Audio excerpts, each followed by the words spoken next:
कि इतने ब्राह्मणों को भोजन कराया और तेरा मन प्रसन्न नहीं हुआ? कि महाराज कोई 2 पूड़ी, कोई 3 पूड़ी, कोई 4 पूड़ी, जोर मारे तो 6 पूड़ी। एक ब्राह्मण भी ऐसा नहीं आया कि मैं भोजन कराते का थक जाऊं, लेकिन वो नहीं थके। भगवान राम ने कहा, देख सीता, ब्राह्मणों से हट नहीं करना चाहिए। अपनी में आ गए ना तो एक बार तो दोबारा आटा सुनाई देंगे, बोलो राधे राधे। और यदि कभी इच्छा पूरी करनी हो ना तो हमारी मधुधरा बीकानेर राजस्थान जा रही है, ये इच्छा पूरी हो जाए। और बता दीजिएगा ये वस्तु सबसे ज्यादा है, कम मत बताइएगा, बता दीजिएगा कि महाराज ये वस्तु सबसे ज्यादा है, नहीं 2 4 5 चौक घुमा दे तो उस पर पृथ्वी को प्रणाम कर लीजिएगा। कि देख सीता, ब्राह्मणों से हट नहीं करना चाहिए, अपनी के आगे तो लेने के देने पड़ जाएंगे। तो भगवान ऐसा कोई ब्राह्मण अभी तो दिखाई नहीं देता कि महाराज सीता मैं लेकर के आऊं, ये 2 4 को लेकर आइएगा, एक को मत लाइएगा, ठीक है। अगस्त मुनि के पास गए कि महाराज भोजन करना है, कहाँ पे? कि हमारे भवन में। कि मेरे अहोभाग्य जो भगवान मर्यादा पुरुषोत्तम राम के आंगन में बैठकर भोजन करने का मौका मिले। क्या महाराज एक शर्त है? शर्त क्या है? कि जब तक इशारा नहीं करूं उठिएगा मत। मर्यादा पुरुषोत्तम राम ने जब ये बात कही, अगस्त उन्होंने कहा, महाराज दिन महीने साल नहीं बीतेंगे, युग के युग बीत जाएंगे, जब तक परमात्मा इशारा नहीं करेगा ये अगस्त मुनि अपना आसन नहीं छोड़ेगा। लेकर के आए कि ले सीता अपनी इच्छा पूरी कर ले। आसन बिछाया, विराजमान हो गए, भोजन आरंभ। 1 दिन 2 दिन 3 दिन 4 दिन व्यतीत हो गए। नित्य कर्म के अलावा एक ही काम। सीता माता ने विचार किया, पंडित जी की तो खावे। 4 दिन हो गए, सीता माता के हाथ थोड़े थोड़े कष्ट पाने लगे। गणेश जी की पत्नी रिद्धि सिद्धि को बुलाया कि ब्राह्मण ने बताया उनको भोजन कराना, ऐसा कर तू फल का बेल दे, मैं जिम्मा देती हूँ। 5वां दिन भी गया, 6ठा दिन भी गया और 7वां दिन भी अपने घर को चला गया। रिद्धि सिद्धि ने सीता माता को प्रणाम किया, आप जानो आपका काम जानो। सीता माता ही भगवान राम के पास, वाह ठाकुर जी क्या लेकर के आए हो? क्यों? क्या महाराज एक नहीं कल्याण कर दिया, 2 4 की तो आवश्यकता ही और थोड़ा भोजन करा के बस। 4थे दिन जब रिद्धि सिद्धि आई तो सीता माता ने अगस्त मुनि से प्रश्न किया, महाराज जल लेके आऊं क्या? अब नहीं उठे तो क्या करेगा आदमी? कहीं कहीं नहीं हो तो बोला, महाराज पापड़ ले सो क्या? पापड़ मतलब गेट पास। महाराज जब आधा पेट भर जाएगा मैं जल मांग लूंगा। सीता माता ने विचार किया, 4 दिन व्यतीत गए, आधा पेट में नहीं भरा। 7वें दिन भगवान के पास आई, भगवान विदा कीजिए इनको। क्यों? थोड़ा तो और भोजन करा दे। कि महाराज इच्छा पूरी हो गई, जल तो पिला दे। कि महाराज जल नहीं पिलाऊंगी। क्यों? कि जिसने भोजन इतना किया है वो जल कितना पिएगा। हमारे अयोध्या के महल में एक कुआं है, 100-200 सोने चांदी कल से जरूर मिल जाएंगे भरे भी। तो महाराज इनका जो पेट है वो तो शायद समुद्र का पानी भी कम पड़ जाए। कि महाराज विदा कीजिए। तब भगवान राम ने अगस्त मुनि से कहा, महाराज रामावतार में 7 दिनों तक बैठ करके एक स्थान पर बैठ के भोजन किया। कृष्णावतार में गिरिराज महाराज को उठाऊंगा, इंद्र क्रोध करेगा, 7 दिनों तक जल बरसाएगा और 7 दिनों को जो जल बरसेगा वो आपको पान करना है। एक युग में भूख मिटाई और दूसरे युग में अपनी प्यास न लड़ा बिना कुछ खाए पिए 7 दिनों तक इस पर्वत को धारण करके रखा। दूसरा प्रश्न भगवान ने रास रचाया दाहिना हाथ, बांसुरी बजाई दाहिना हाथ, असुरों को मारा दाहिना हाथ, माखन मिश्री खाया दाहिना हाथ, और गिरिराज महाराज को उठाया बायां। क्यों?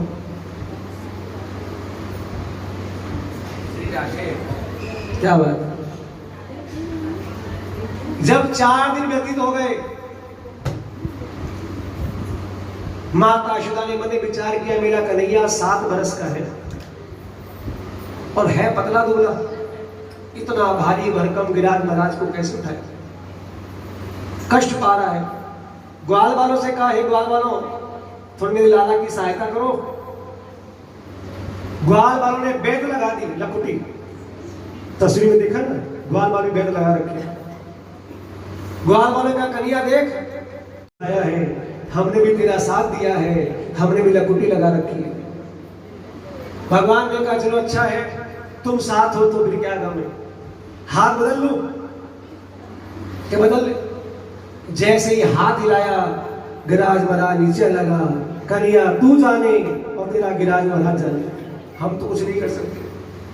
7 दिन व्यतीत हो गए, इंद्र शांत हो गया, मेघों को रोक दिया, गिरिराज महाराज को वापस अपने स्थान पर रखा। तो ग्वाल वालों ने प्रश्न किया, कन्हैया तू है पतला दुबला, 7 बरस का, तो फिर इतने भारी भरकम गिरिराज महाराज को बाएं हाथ की चुटली अंगुली के नख पर कैसे धारण किया? तब भगवान ने ग्वाल बालकों की प्रश्न का जवाब दिया कि कछु माखन को बल बढ़्यो। ये जो सारे ब्रजमंडल का मक्खन खाया था ना, ये उसी की ताकत थी। पहले तो जब कोई आपस में लड़ता था ना, तो कहता था नीचे आ, मां का दूध पिया है। अब डब्बे का दूध चल रहा, बोलना ही बंद कर दिया, क्या बोलेगा? लेकिन भगवान ने कहा कि कछु माखन को बल बढ़्यो, कछु गोपन करी सहाय, कि राधे जी की कृपा से मैंने गिरवर लियो उठा। बायां हाथ क्यों लगाया? क्योंकि भगवान ने मन विचार किया ये एक यज्ञ है, और यज्ञ परिपूर्ण कब होगा? जब लक्ष्मी साथ में रहेगी। तो बायां हाथ किसका है? श्रीमती का, लक्ष्मी का। मन विचार किया यदि दाहिना हाथ लगाया तो हो सकता है गिरिराज महाराज को नीचे रखना पड़ जाएगा, क्या हो सकता है मैं इस कार्य को पूरा कर न सकूं। लेकिन जब लक्ष्मी साथ होगी तो यज्ञ अपने आप ही परिपूर्ण हो जाएगा, इसलिए बायां हाथ लगाया। जब भी कोई पूजा पाठ करते हैं, ठाकुर जी का स्वागत सत्कार करते हैं, श्याम जी का, हनुमान जी का कीर्तन करते हैं, जो भी जिसके इष्ट है, 56 भोग बनाते हैं। 51 बना लो, 61 बना लो, 108 बना लो, 56 ही क्यों बनते? और यहाँ तो जवाब मिलेगा, मालूम है, ये तो उसी कुल के हैं, यहाँ तो जवाब आएगा। यहाँ जवाब नहीं मिलेगा तो फिर कथा सुनने से कोई फायदा ही नहीं है। यहाँ तो जवाब मिलना ही है। मैंने विचार किया माता यशोदा ने कि मेरा कन्हैया एक दिन में 8 समय भोजन करता है। आप गाते भी हो, मैं तो 8 समा के लिए झांकी रे कन्हैया, गाते हो?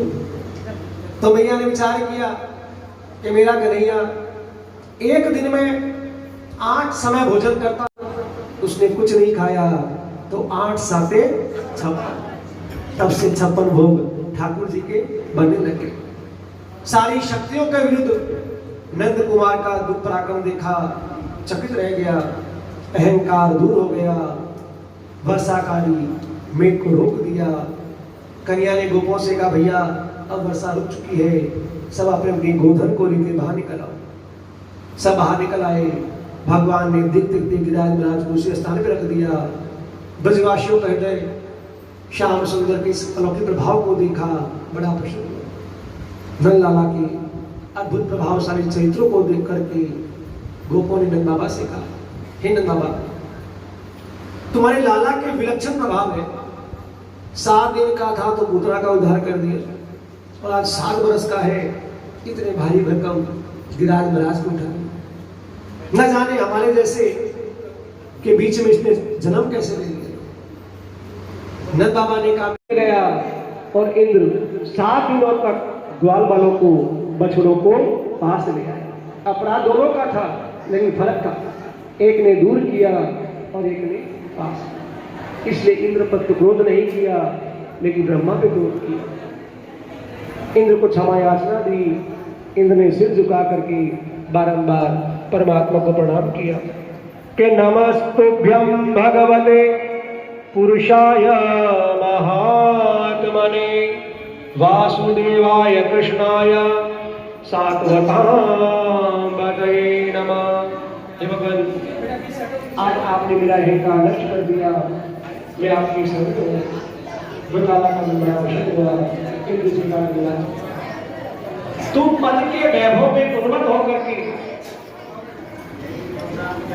गोकुल का नाश करने के लिए मैंने तुझे तेरी स्मृति याद दिलाने के लिए तेरा ये लक्ष्य है।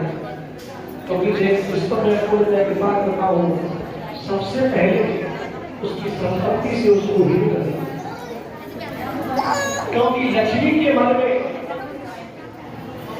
जो प्राणी होता है वो किसी को भूलता है, वो सबसे पहले ठाकुर जी कहते हैं मेरा ही सबसे पहले तुम्हारे लिए जाते आप कल्याण हो, अहंकार का त्याग कर सद्भाव में से ईश्वर का पालन कर काम भी राय आप